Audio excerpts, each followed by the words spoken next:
It's been a very long time coming, but the Analogue Pocket is finally here. And it's very real.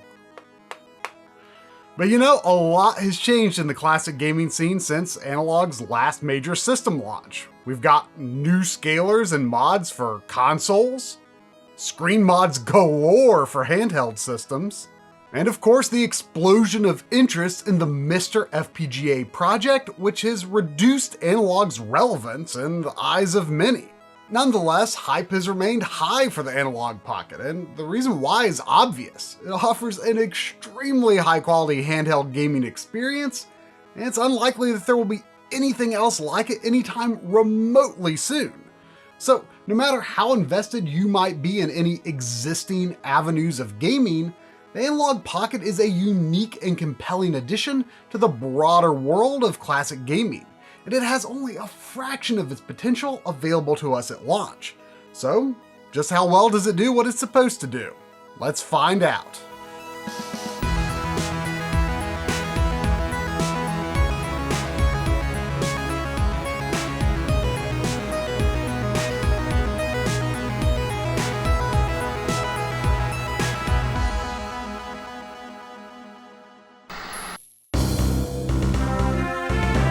After 2 years of build-up, the first mass-manufactured handheld gaming system based on FPGA technology, the Analogue Pocket, is finally here.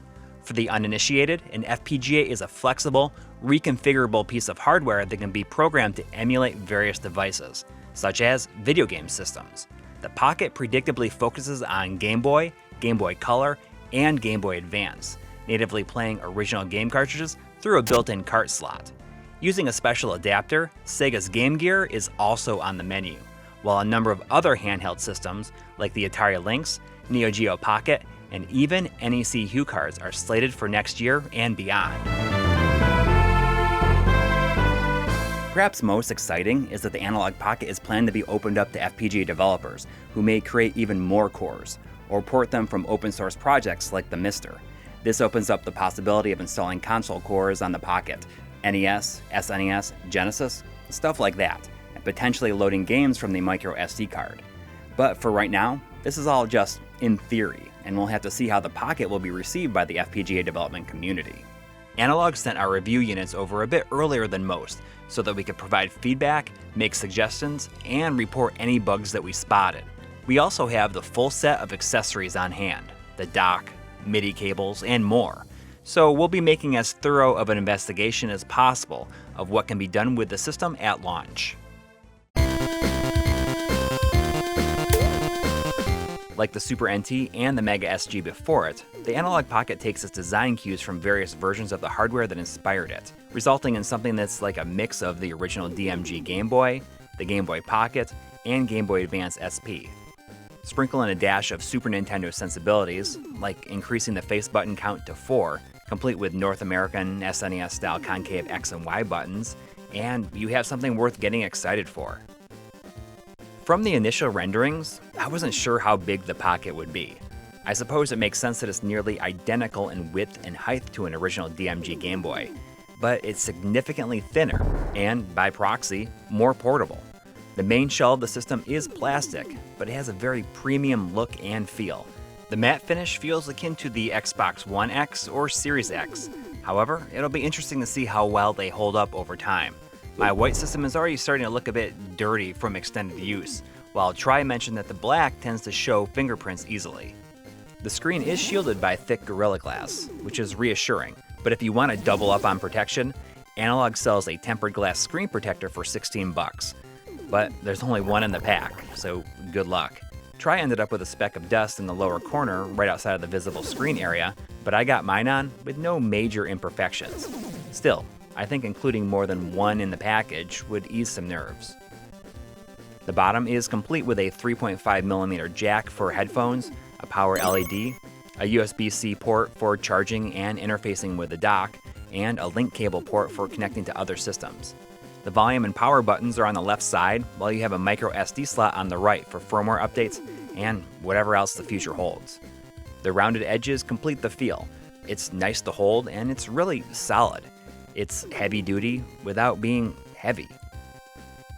Analogue and 8BitDo have always seemed close in the past, and I suspect that the Pocket's controls are partly 8BitDo's work, especially given that they're credited in the system's special thanks. Alongside Hori, 8BitDo makes some of the best third-party controllers on the market, although they're certainly not perfect. Their cross D-pads in particular are often a little bit touchy on the diagonals, and the same is true here with the Pocket.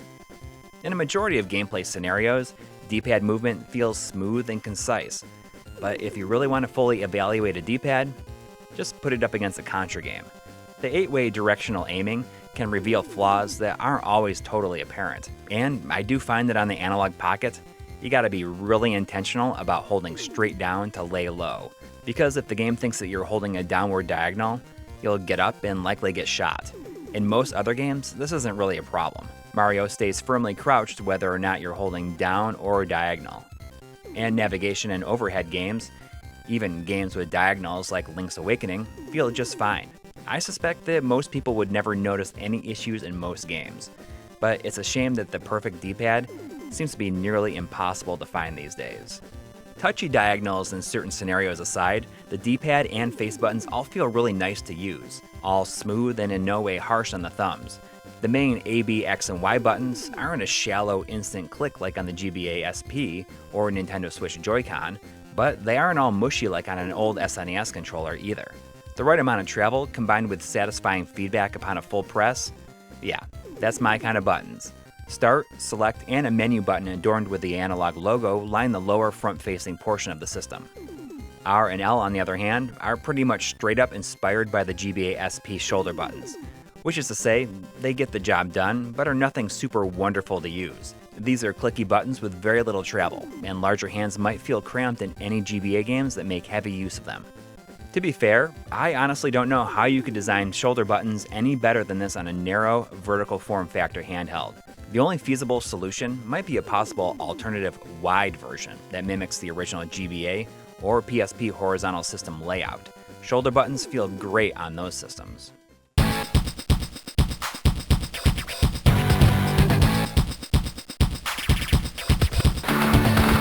The complete lack of a well around the cartridge slot to help guide and hold a cart in place was a bit concerning at first, but it's actually quite impressive just how well it works.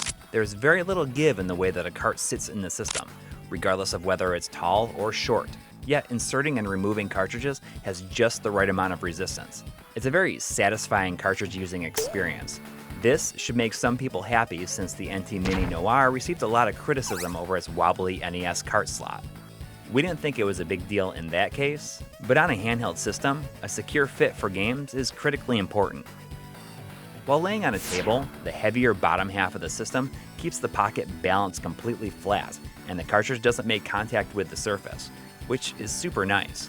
However, this isn't always the case with certain specialty carts, like the Game Boy Camera, or the optional $30 Game Gear cartridge adapter, which is a clear plastic design much like the Mega SG adapters.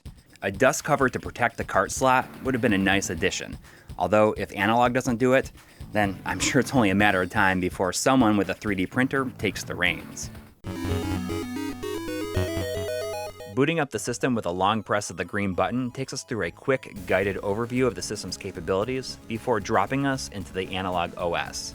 This all-new, unified front-end style is slated to be incorporated into all future Analogue systems, although right now, it feels admittedly rather bare bones, with many promised features not yet implemented. Nonetheless, the launch firmware gives you what you need to get the job done, and the actual gameplay experience is excellent. From the homepage, you can boot a cartridge, library and memories are grayed out for now, access tools such as the Nano Loop Music Workstation, or the GB Studio, which makes playing homebrew games a breeze. We'll touch on those, as well as some other system-level features like save states, a bit later. But for now, let's check out the settings. Delving into a system's settings menu is always one of our favorite things to do. At this point in time, the Pocket and Analogue OS settings only allow you to adjust your display brightness, headphone jack impedance, and your startup action, which is whether or not you want to go straight to a game or tool around in the menu when you first boot the system. Of course, it's the settings for individual systems that we're going to find most interesting, and each can be applied separately across the system's Game Boy, Game Boy Color, Game Boy Advance, and Game Gear cores. Naturally, you're curious about the audio and video stuff, and I promise you, Tri will go over all that stuff in just a bit. But let's quickly take a look at the controls. The button configuration is natively mapped as it is on any of the real hardware that the Pocket is emulating. The slant between A and B somewhat mimics how Game Boy systems were traditionally designed. But if you prefer your thumb's home position to be over Y and B, like I do, then choose Super GB to move A and B to B and Y. Under the GBA control settings, toggling the Mirror RL option will map the unused face buttons as R and L, or A and X if using the Super Game Boy control mode. This works beautifully depending on what actions are on the shoulder buttons. Rolling with the X button in Minish Cap just feels excellent and completely natural.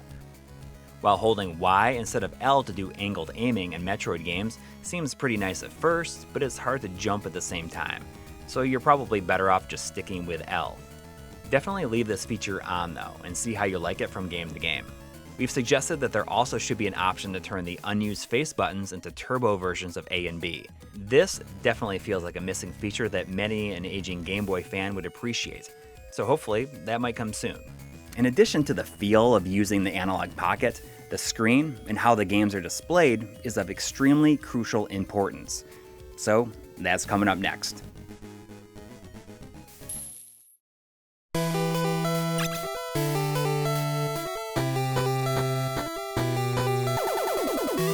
So, as you know, the Analogue Pocket runs on FPGA hardware emulation, a method that recreates the original processing environment through hardware rather than software. And there are no real surprises here regarding how the games play. They seem to function just as they should.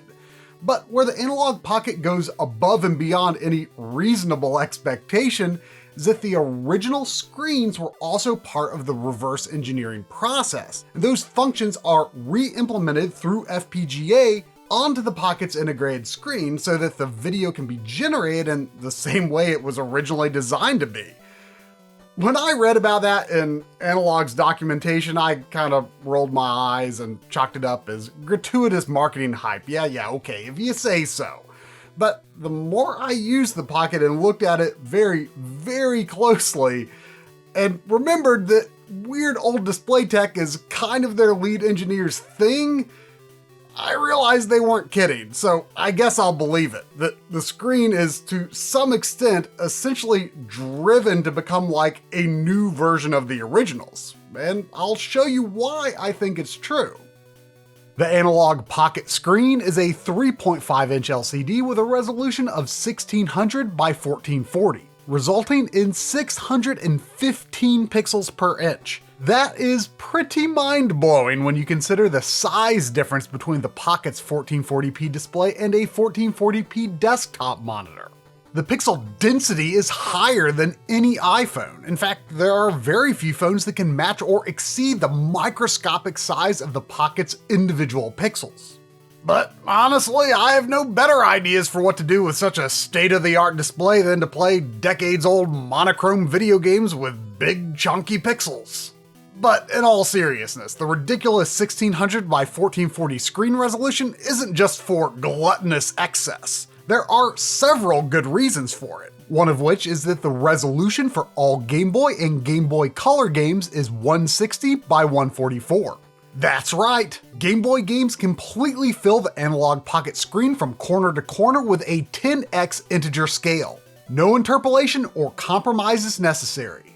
But the real magic comes from the display modes that simulate the actual original screens. The ultra-high pixel density allows each game pixel to be drawn and separated from each other in a way that recreates the dot matrix grid that defines the original Game Boy look.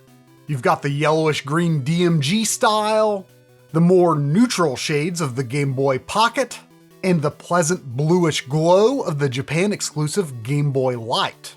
They all feel pretty danged authentic to our eyes, but of course without the need to play under a light, and without the excessive screen blur of the originals, although more on that a bit later. Oh, and there is also a pinball neon matrix display mode, which looks sort of like a Virtual Boy, I guess? But honestly, the real reason it's there is probably just because Analogue's head of FPGA development, Kevin Horton, loves to collect assorted LED displays and reverse engineer them. On the Game Boy Color side, you can also choose an original GBC display mode that similarly gives the screen the unmistakable look of a real Game Boy Color. But the way that this is achieved is actually pretty next level stuff. Due to the extremely high screen resolution, it was possible for Analogue to replicate each pixel's full set of red, green, and blue subpixels. Totally fooled my eye until I looked at it under a macro lens. Which is what subpixels are supposed to do, right? Blend into a singular color that's not just red or green or blue. I mean, before that, I just thought it was a grid overlay with solid desaturated colors, but no, it works just like a real GBC screen, and that's why it just feels so gosh danged right. As a side note, twice I got myself into a situation where Game Boy games were launching into a mode where the GBC LCD was the only screen effect I could use. I couldn't use the DMG Pocket or Light display modes. How I got out of this was by going into the GB hardware menu and choosing Force GB mode. After launching another game with that setting on, I was able to toggle it back and the issue was resolved. But the true purpose of forcing original Game Boy hardware is to make it possible to play the very few games that cannot play on a Game Boy Color, Burai Fighter and Road Rash, or to play the non-color mode of black cartridge games that have native support for both Game Boy and Game Boy Color. Normally though, you can just leave this off. There's also an option in the GBC hardware menu to run as GBA for the very few GBC games that have extra features when played on GBA, such as the bonus levels in Windy Every Which Way or the Advanced Shop in the Zelda Oracle games. With the Game Gear adapter, you can select an Original GG or Original GG Plus display mode. Original GG is rather washed out, even in the black levels. But while we don't have any unmodified Game Gear screens of our own on hand to compare against, our good pal John Linneman gave us some B-roll that he shot for his Analogue Pocket video on Digital Foundry, which you should absolutely go watch too. But yes, this washed out vertical line look totally looks authentic, don't you think? It feels like what we want to remember, right? Like looking at a crummy screen, but with the benefits of not actually looking at a crummy screen. The original GG Plus, on the other hand, seems to be going for an idealized version of the original screen effect, a bit sharper with deeper black levels. But overall, I think it's not quite as enjoyable to look at and feels a bit too dark. Now, Game Gear actually has the same 160 by 144 resolution of Game Boy, but the original system does not display them as square pixels. So, thanks to the 10x integer scale on the horizontal axis, the vertical scanline effect works out really nicely. Meanwhile, a non-integer scale of 144 to 1200 is used with interpolation to create a clean vertical scale at the correct aspect ratio. So there is a little letterboxing. You do have the option, whether using the original Game Gear display modes or not, to do a square pixel scale that fills the entire screen, but this is a far cry from the aspect ratio of a real Game Gear screen, so we don't recommend it.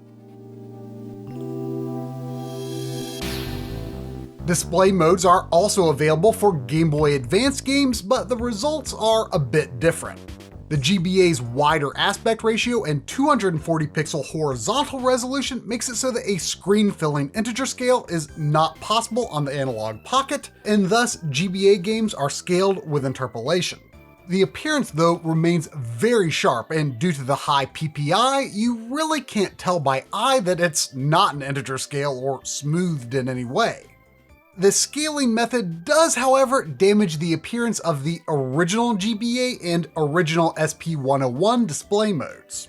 Original GBA is a similarly desaturated look in line with the Game Boy Color screen effect, while the original SP101 is a more vivid image that feels similar to the AGS101 GBA SP released in 2005.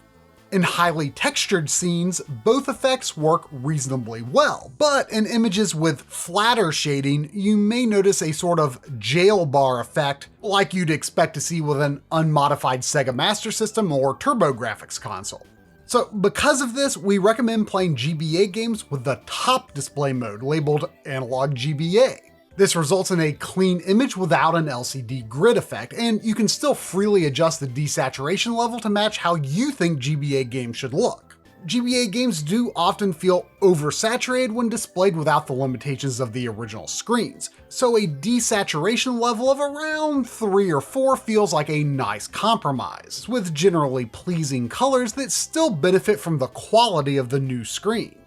In the analog GBA mode, you can also mess with the sharpness. While the default is at the maximum of +3, this does not result in artificial sharpening with ringing artifacts like you might be used to from TV settings. +3 is simply the normal neutral sharpness setting, while lower settings add more and more blur if you're into that sort of thing.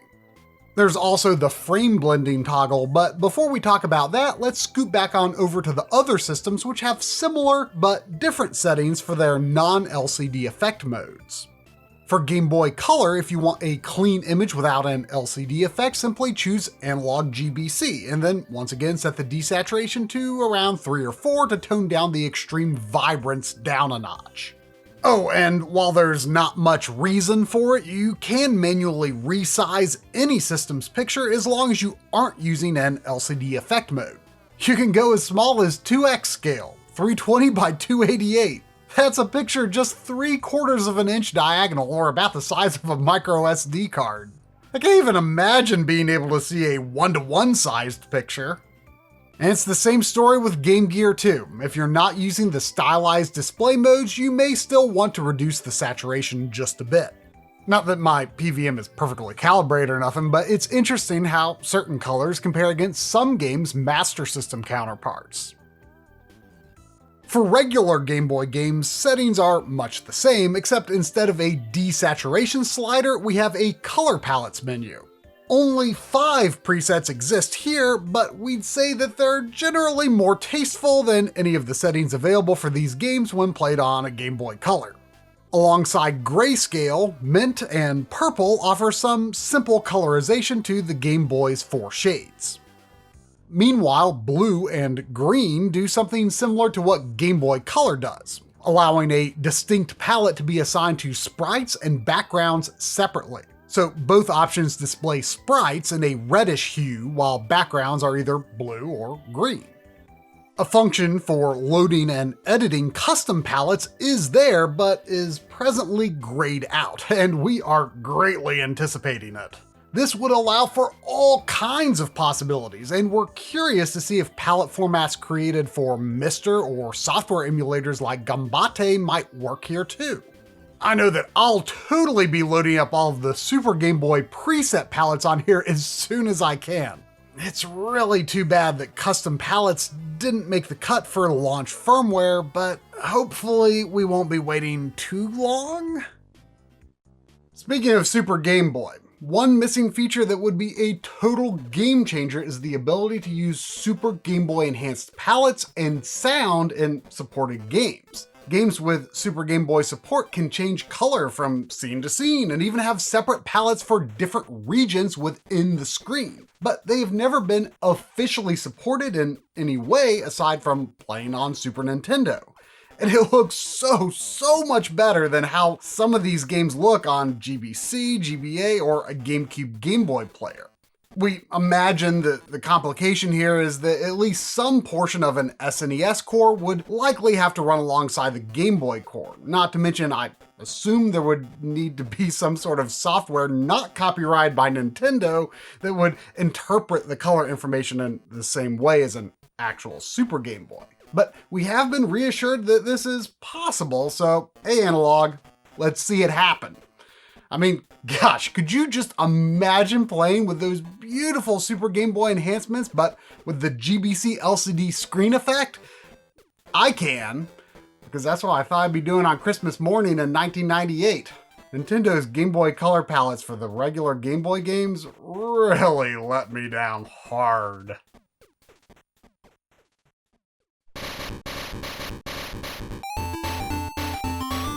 Now, there is one more video feature for every supported system that I've been skipping over, and that, of course, is frame blending. This is an interesting one, and it's hard to really make a blanket recommendation over whether to leave it on or to turn it off. As you probably know, real Game Boy and Game Boy Pocket systems never had the most solidly visible images in motion. The slow pixel response of these systems cause ghostly trails behind sprites and across the screen as the backgrounds scroll by. Frame blending does not replicate this. It's hard to imagine actually wanting to replicate this aside from a quick novelty. However, many games did take advantage of the Game Boy's super slow pixel response by rapidly flashing a sprite or background image on and off every other frame to create shadows, transparency effects, or to simulate an additional fainter shade on the monochromatic screen, as was notably done with the mountains outside the windows at Cloud Castle in Castlemania Belmont's Revenge. The Analogue Pocket's frame blending then works to restore the intent of these effects without smearing the rest of the picture into oblivion. That's not to say, however, that there isn't a downside. As is obvious by now, the Pocket screen is extremely high quality and the image really can be tack sharp in motion when compared to your run-of-the-mill LCD. So frame blending does reduce the overall motion clarity, but it's still pretty solid overall. Personally, I feel that the overall experience is generally slightly better with frame blending turned off, but it's definitely an important feature and it's up to you to decide whether you want to always use it, never use it, or use it on a case-by-case basis. For instance, take a look at something like the sawtooth patterns on the tree canopies in Super Mario Land. Specific scenarios like this can look a little bit weird with frame blending on. While Game Boy Color and most models of Game Boy Advance actually have pretty fast LCDs, these flicker effects were still sometimes used by developers. One of the clearest examples is the flickering track map in all of the GBA F-Zero games, which definitely looks way better when frame blending is on. Oh, and obviously, frame blending works on Game Gear games too, although in this case with the GG Shinobi, the truck shadows still appear dithered since the game is only 30 frames per second, so the effect only works every other frame basically. Now, let's suppose you wanted to play with frame blending off. Well, first of all, in the current firmware implementation, switching between any of the original display modes, the LCD effect modes, automatically turns frame blending on. I've suggested to Analogue that this should be a separate choice, since I feel like it's a pain to manually turn it off every time you want to change the LCD appearance. And if it stays this way, I think a lot of people won't catch on to it and will come to believe that the screen's motion clarity is blurrier than it actually is.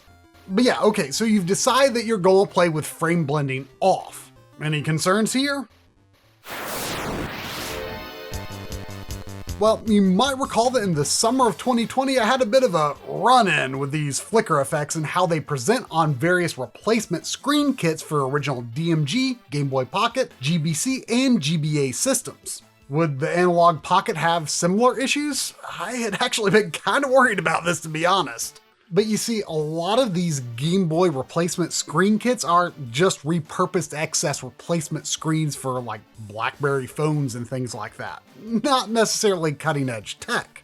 That said, they certainly are a lot easier to see compared to the original unlit screens, which has made these mods very popular and widely distributed. But one drawback that drives me absolutely nuts is how most of these screens seem to respond to these somewhat common flicker effects. The short version: the flicker quickly begins to become more stable once it appears on these screens, but when the flickering object moves away, the screen itself continues to flicker for some time in the spot where the object was. This is a common behavior on some IPS panels and can also be a temporary annoyance with other types of content on IPS TVs or monitors, like bob deinterlacing from retro gaming scalers. Another characteristic of some of these screens that drove me out of my mind is the bizarre repeating of dark outlines visible as the screen scrolls, which is mostly visible only in games with very simple shading styles. I call it the Lady Sia effect because it is so egregious in that game on all of the third-party GBA replacement screen kits I tested. There were several commenters on our Game Boy Screen Mods video who seemed to think that this looked similar to artifacts caused by overdrive features on gaming monitors that attempt to reduce LCD motion blur. Now, I must emphasize, these are absolutely not universal issues among IPS displays, but the Analogue Pocket uses a low-temperature polysilicon or LTPS panel for its LCD display. And if you chose to disable frame blending and you came across a 60Hz flicker effect like this, well, it simply does not have the retained flicker issue. And the Lady Sia effect is also completely absent. Thank goodness. Before we move on from this, in prepping for this episode, I actually checked back in with Tito from Macho Nacho Productions, who so impressively cranks out beautiful modding videos on a weekly basis, with a heavy focus on handheld mods. I wanted to know if any of the newer mods that have cropped up in the past year or so have improved on the ones I looked at in 2020. And his general assessment seems to be that most of the latest Game Boy mods have focused on easier no-cut, no-soldering installations, or additional features like video output, with only minimal advances in screen and picture quality. Tito was generous enough to get us some footage of the most recent drop-in GBA screen mod he installed, and as you can see, the F-Zero track map still has some funky flicker retention behavior. Likewise, some of the newer mods based on the BlackBerry Q5 screen also exhibit flicker retention, like this Game Boy Color version. But that said, the Q5 mods have a nice little on-screen display and an optional LCD grid overlay effect. Sure, it doesn't have anywhere close to the sheer pixel density of the Analogue Pocket, but overall it looks like a really solid and affordable choice if you enjoy DIY projects, would prefer to take more of an original hardware route, and if you think my nitpicks with them are really no big deal to you at all. So please check out Tito's installation videos over on his Macho Nacho Productions YouTube channel to see if this type of thing might be for you.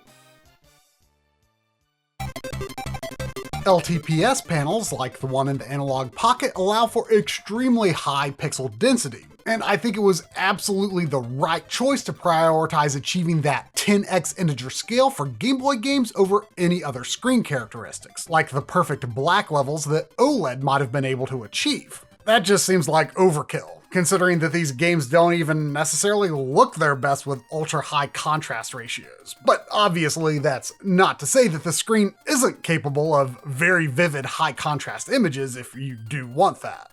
The screen feels very uniform overall, and there's no noticeable edge glow from the backlighting or anything like that. The only criticism I have here is that on pure white or nearly pure white screens, I feel like I can kind of see that the left half of my unit's screen has an ever so slightly cooler color temperature compared to the right half. But you know, it might just be my eyes or all in my head, because if I pull this shot into Photoshop, there does not seem to be much significant difference at all as I drag the eyedropper tool from side to side. The screen feels quite sufficiently bright to me at its default brightness of 75, which I've opted to stick with for battery life purposes, as well as to keep the black levels as relatively dark as possible. Oh, and speaking of battery life, we haven't done hardcore tests, but one day I had the Pocket on pretty continuously for, 5 or 6 hours and only got down to 40%. So I could definitely see myself potentially choosing it over my Nintendo Switch for a plane trip based on that alone. Now, one more thing to be curious about in regard to not only the screen, but the nature of the FPGA-based hardware emulation itself. Do the games run at their original speed? And if so, does the screen refresh at that same rate without any judder? This is notable because many screen mods have had to go through several revisions to eliminate issues such as screen tearing or duplicated frames due to the screen being locked to around 60 Hz. But Game Boy systems run just a bit further under 60 Hz. The most straightforward means to test for this is to run a game with an on-screen clock for a good several minutes and see if the original Game Boy and Analogue Pocket get out of sync. The verdict? Original Game Boy games do indeed seem to be a perfect match for the original hardware speed, with Tetris Attack not losing sync over the course of a 10-minute test.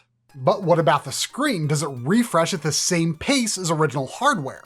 Well, as far as we can tell, it does indeed. We cannot spot any unnatural judder while running down long corridors or in any of the other go-to scenarios that we use for testing these things.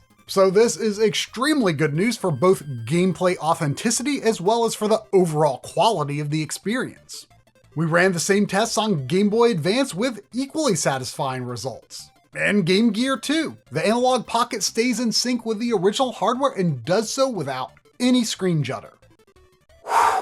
Alright, can you believe it? We're finally done talking about the screen. Here I was thinking there wasn't that much to say about it. Fooled myself on that one, but before I hand it off to Corey for him to go over accessories and compatibility, let's briefly, it's gonna have to be briefly, look at the audio. Listen to the audio. Look and listen at the audio. Here's some stuff about the audio. Much like how no one really wants the LCD motion blur to be as bad as a real Game Boy, there's no way a $200+ Game Boy recreation is gonna just have a fuzzy mono speaker.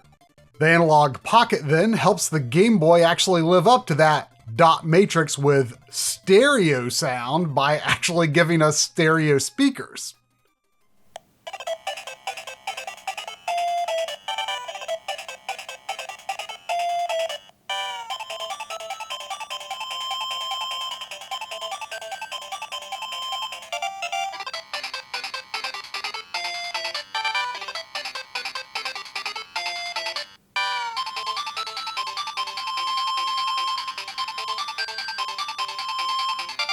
To get an idea of the accuracy of the sound reproduction, we of course turn to MD Fourier by Artemio Urbina with implementation on Game Boy and Game Gear by Pinobatch.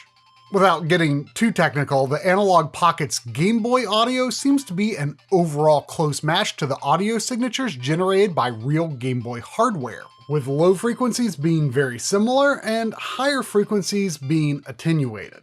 Game Gear is the same story, and neither is surprising since this approach is typical of Analogue's previous implementations.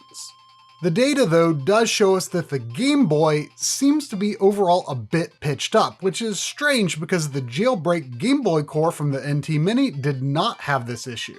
So while it should not be taken as a true reference of the original hardware audio, how you feel about any differences will depend on your own ear, your preferences, and what you bought the Analogue Pocket to do, just to play or to make music.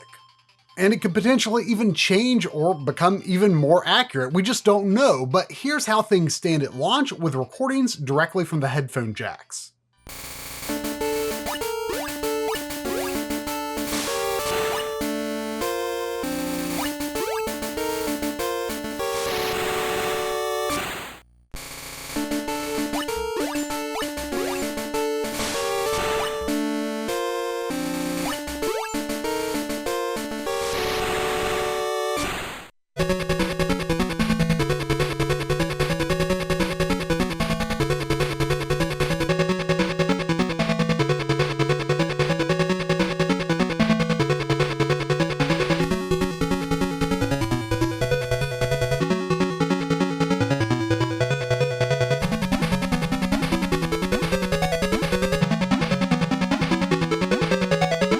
Lastly, there is a high-quality audio mode for Game Boy Advance, which is very welcome. But don't expect any miracles or anything completely unique here. Various methods have been used in the past to reduce noise in GBA audio. We haven't determined if there's anything worthwhile lost from using the high-quality audio, but it does reduce fuzziness, which can help a ton in some scenarios. I found the difference to be especially noticeable in the WarioWare main menu.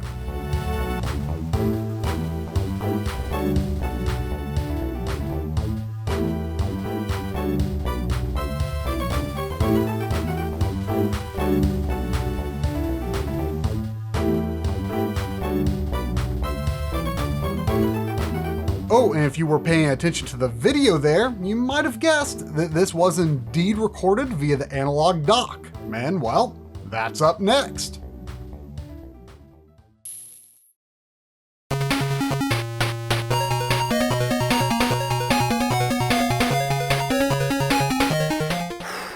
Alright, now that Tri has all of our heads swimming in resolutions and refresh rates, let's see if I can dial it down a bit so we can have a nice relaxing look at the Pocket's accessories and compatibility with existing devices. Let's begin with the big question mark here, the Analogue Dock. When the Pocket was first announced, the original plan was to ship the handheld system first and the optional $100 dock sometime later. But after all the delays, they're now launching at the same time. To be blunt, while the Pocket is a fully realized product with only a few missing features, the dock's launch firmware is majorly lacking. The rear of the dock features an HDMI port, USB-C power, 2 USB ports for firmware updates and wired controllers, and a sync button for Bluetooth controllers. But the initial list of supported controllers is very small. Only the DualShock 4, Switch Pro controller, and a handful of 8-bit Do controllers. That list is supposed to expand soon, though. You can set an output resolution of 480p, 720p, or 1080p. And, well, that's about it.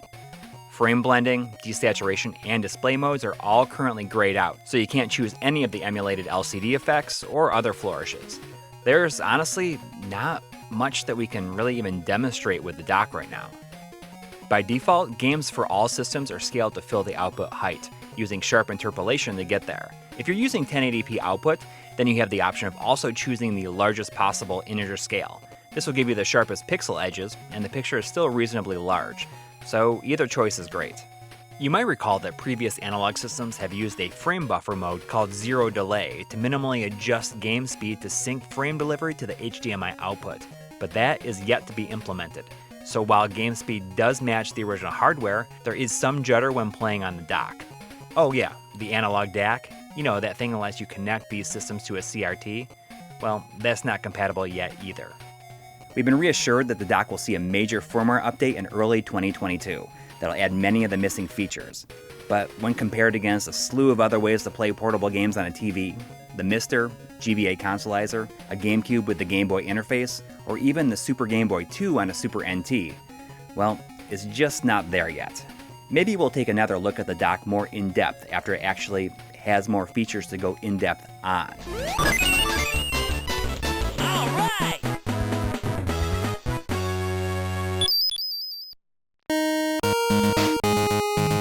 Okay, now that the dock is out of the way, what else? Let's do something a little bit different this time around. I have a table full of games and accessories and other stuff. We're just gonna go ahead and test a bunch of that and see what we can find out. When using a portable system, it can be critically important to be able to save and quit your game at a moment's notice. Like, say, if the subway train is arriving, or your puppy gets riled up and then starts chewing on something they're not supposed to. Some Game Boy Advance games had a built-in button combo that would let you put the cart to sleep, but it wasn't a system-wide feature until the Nintendo DS. Built-in sleep functions. After living a life that good, it can be hard to go back. Thankfully, the Pocket is able to suspend a game at any time by putting the system into an ultra-low-power sleep state. All it takes is a quick, solid press of the green power button. Pressing the button again will wake the system up and restore you to the exact moment in the game. You know, suspending a game doesn't seem like that big of a deal these days, but I honestly can't think of a time when it's been possible with real cartridges that were never designed to have such a feature available in the first place. I'm not 100% sure how it works, but it seems the Analogue OS creates a save state, which it then restores and then deletes upon rebooting the system. Wait. So wait a second. Save states? Although they're currently available in beta form, you can save your state at any time by holding down the menu button and pressing up on the D-pad. Load that state by pressing the menu button and pressing down. It's so easy to do, but also really easy to forget which direction does what.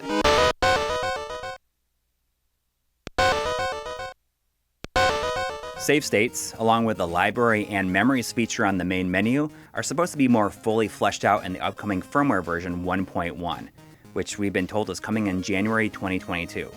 But in its current beta config, you can only have one state going at a time. No, not per game, in total. However, on the bright side, the save state shouldn't have an effect on what's actually saved to the cart itself. In the meantime, the base save states seem to work pretty good, although I've had it cause occasional graphical glitches in Game Gear games before. You know we're gonna get around to it at some point anyhow, so let's stop screwing around and just jump into it. How well do EverDrives work with the Pocket? If I travel back in time from the future that I imagined I'd have as a child, a handheld gaming system combined with an EverDrive that has every last game on it would have blown young Corey's mind, far more than something like a flying car. Combine that with the Pocket screen, and I literally would have been comatose. So yeah, EverDrives work just like they do in a real system, and game compatibility has been good as far as I've tested. Things that work on original hardware seem to function in a similar manner when playing on the Pocket.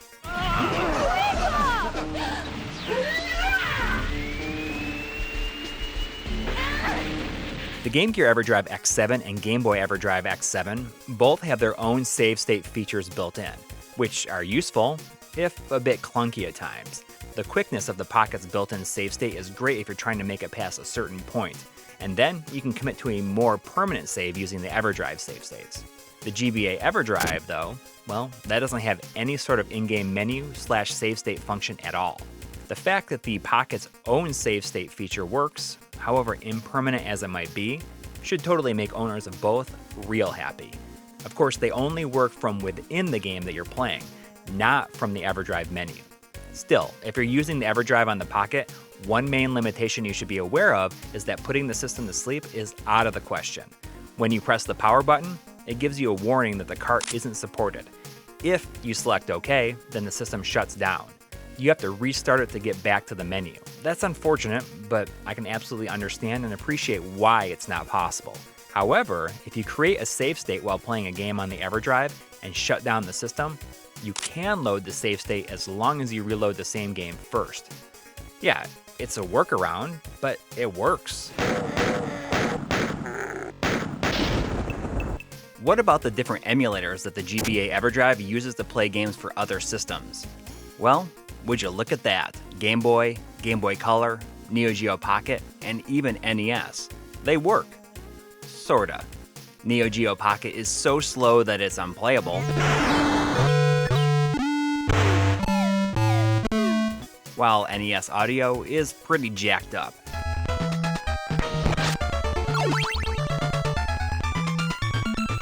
The same is true with the GG EverDrive when it comes to SG-1000 and Master System games. Think about it. You can play Dragon Wang with razor-sharp pixels anywhere you want. Although the hardware on those systems is much closer, the higher resolution causes the image to be too big for the screen, and it can't currently be scaled down to fit. This issue plagues some of the Game Gear games that run in Master System mode, like Castle Evolution starring Mickey Mouse. But we have been told that this issue will be fixed soon via firmware, if it hasn't already. And then, we can really play some Dragon Wang. I should probably mention that firmware updates are handled through a micro SD card, while the dock is updated using a USB thumb drive. Maybe it's basic of me, but I really like that the release notes can be viewed in the About section. Because it's not like you'll be able to run down to Target to get a travel case for the system, let me say the complete name here, Impact Resistant Transparent Pocket Hard Case, is pretty nice as far as travel cases go. It's sort of embarrassing, but it took Tri and I way longer than we'd like to admit to figure out how it all fits together. So here, the 4 riveted bumps go into the screw holes on the back, while the top fits on with the Analogue logo in the lower left. And there you go. I just saved you 25 seconds of bemused puzzlement. If your goal is to look as silly as possible while playing your Analogue Pocket in public, then I have 2 suggestions. First, the Master Gear adapter runs Master System games when run through the Game Gear adapter. Although I can think of a number of reasons why you probably wouldn't want to do this, the least of which is that it currently still has the same scaling issues as the other ways to play SMS games. Second is the Game Boy Game Genie. It works, but I think not having the added reinforcement around the cart slot combined with the general top heaviness means that this beast will shake loose at the slightest nudge. Or maybe I just need to clean my stupid games better.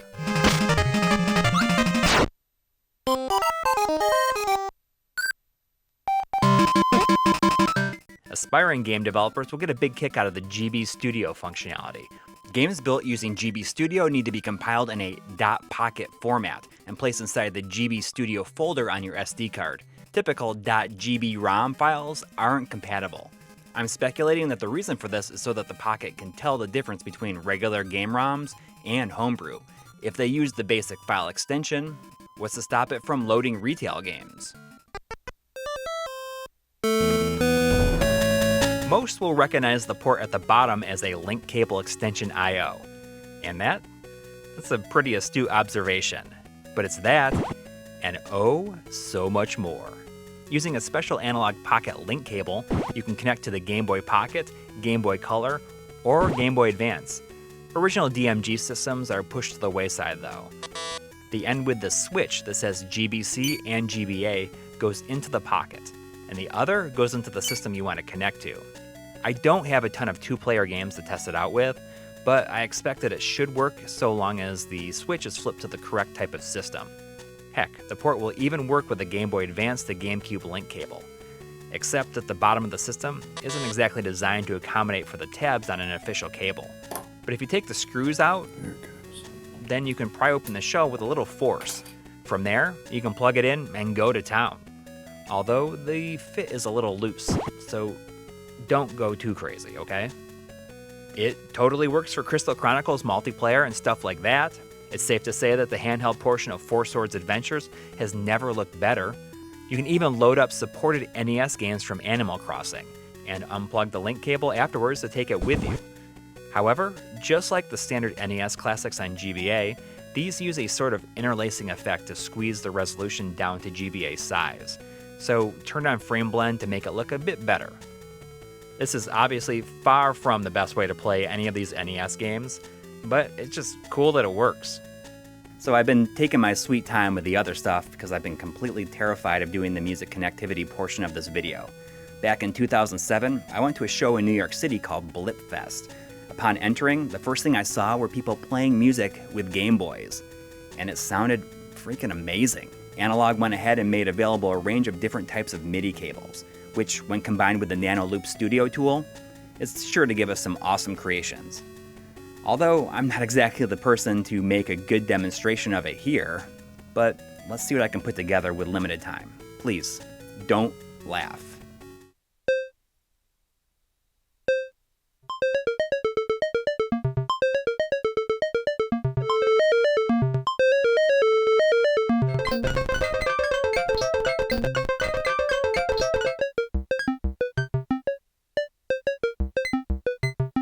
As you can see, I have no idea what I'm doing. I'm not a musician, but I have recently purchased a MIDI keyboard to see if I can learn a bit about it. At first I was under the impression that I could hook the keyboard up to Nanoloop Studio, but I'm not sure if that's the case just yet. I feel like Nanoloop is a super powerful tool, but for me to attempt to do something impressive with it right now in this moment, well, I'm just embarrassing myself. We'll see what I can do with it over time. What do you think? The Analogue Pocket is a super solid device that has already changed the way that I play portable games. It's small, versatile, and represents a different approach for Analogue. At first, video options seem limited compared to the sorts of stuff we've seen from their previous systems, but when you look at it as being a completely self-contained device, you realize that it doesn't exactly need to cast as wide of a net. I mean, I could see myself buying future revisions if Analogue were to ever iterate upon the hardware, or even offer different colors. Yes, there are several better ways to play handheld games on a TV with not only the GBA consolizer and Game Boy interface, but also the Mr. FPGA, which offers what I consider to be the best way of doing so right now. But I just don't think that Analogue is interested in competing in that market right now. And I don't think that anyone interested in the Pocket should buy it just for the TV connectivity alone. The dock just seems to be a means to offer a Nintendo Switch-esque experience. Although, I still hope that the capabilities are significantly expanded regardless. This is a handheld device first and foremost, and it's been developed with a pretty incredible screen that the current cores take heavy advantage of. I'm really interested to see how the Analogue OS 1.1 update fulfills or expands upon the original promises. But what we already have right now provides the most satisfying portable experience out there for its supported games.